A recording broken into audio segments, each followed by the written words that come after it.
నేను చంద్రబాబు నాయుడు గారికి చెప్తా ఉన్నా, సరే మేము ప్రాక్టికల్గా చేసిన ఆలోచన మీకు నచ్చలా,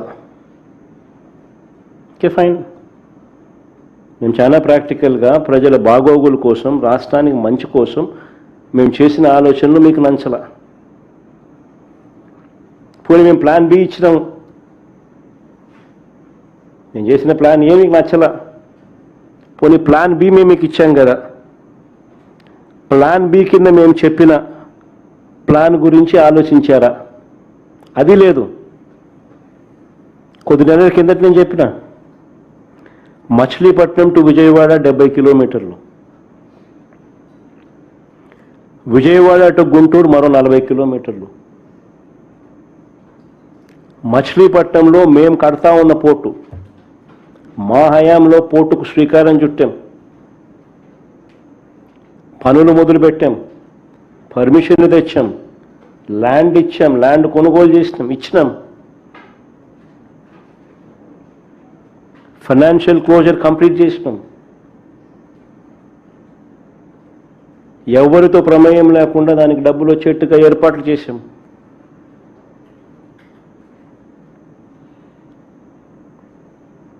ఈరోజు చెన్నై అనేది పోర్ట్ సిటీ, బాంబే అనేది ఈరోజు పోర్ట్ సిటీ.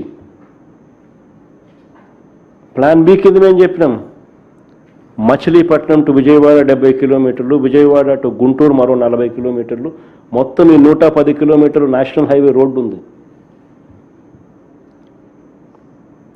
ఈ నేషనల్ హైవేకు కాస్త అటు ఇటుగా ఈ మొత్తం క్యాపిటల్ ఏరియా కింద డిక్లేర్ చేయండి.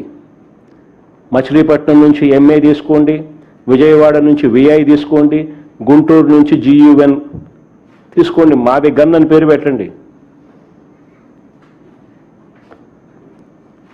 మచిలీపట్నం, విజయవాడ, గుంటూరు, మా వి గన్. సరే గన్ అంటే బాగుండదు నీకు, అది జగన్ అనేది గుర్తుకొస్తుంది లేననుకుంటే సరే వేరే పేరు పెట్టండి.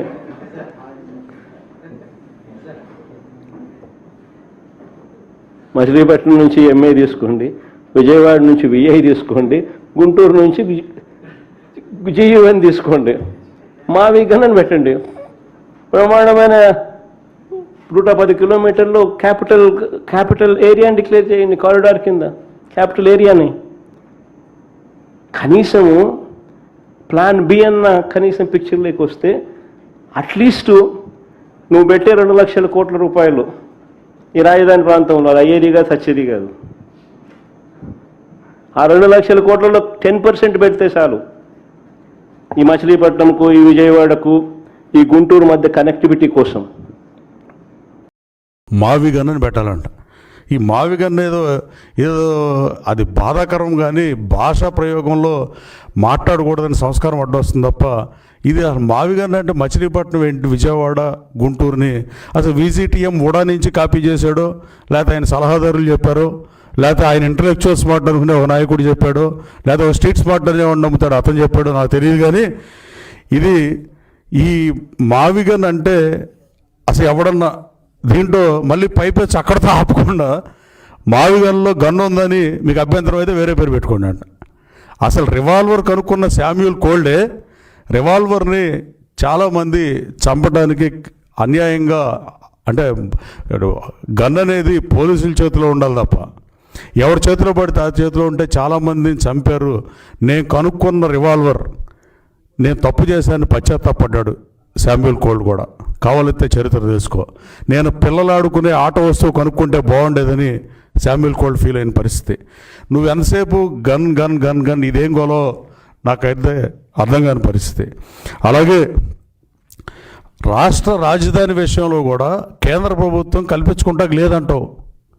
కేంద్ర ప్రభుత్వం కల్పించుకుంటాక ఎస్ లేదు, కానీ ఎప్పుడుంది? కన్ఫ్లిక్ట్ ఆఫ్ ఇంట్రెస్ట్ వచ్చినప్పుడు, కన్ఫ్లిక్ట్ వచ్చినప్పుడు, సమస్య వచ్చినప్పుడు కేంద్ర ప్రభుత్వం జోక్యం ఎవరు చేసుకుంటారు? పార్లమెంటరీ డెమోక్రసీలో కేంద్రంగా ఎవరు తీసుకుంటారు నిర్ణయం? అందుకే కేంద్రం జోక్యం చేసుకుంది. అప్పర్ హౌస్లో, లోయర్ హౌస్లో బిల్లులు పెడుతున్నారు. ఈ రోజుతో అమరావతి ఇక నువ్వు ఇంచు కూడా కదపలేని పరిస్థితిలో. ఇవాళ లోకేష్ బాబు అక్కడికి వెళ్ళి, ఆయన మంత్రి గారు అక్కడ ఉండి రాజ్యసభలో వీక్షకుల గ్యాలరీ నుంచి చూస్తున్నానంటే ఈ ప్రభుత్వానికి ఉన్న చిత్తశుద్ధి, ఈ రాష్ట్ర ప్రయోజనాలకు ఉన్న చిత్తశుద్ధి. అలాగే అన్ని పార్టీలు all over the nation from Kashmir to Kanyakumari అన్ని పార్టీలు సమర్థించిన అమరావతి బిల్లుని నువ్వు వ్యతిరేకిస్తున్నావు అంటే ఏం మాట్లాడాలో కూడా అర్థం కాని పరిస్థితి.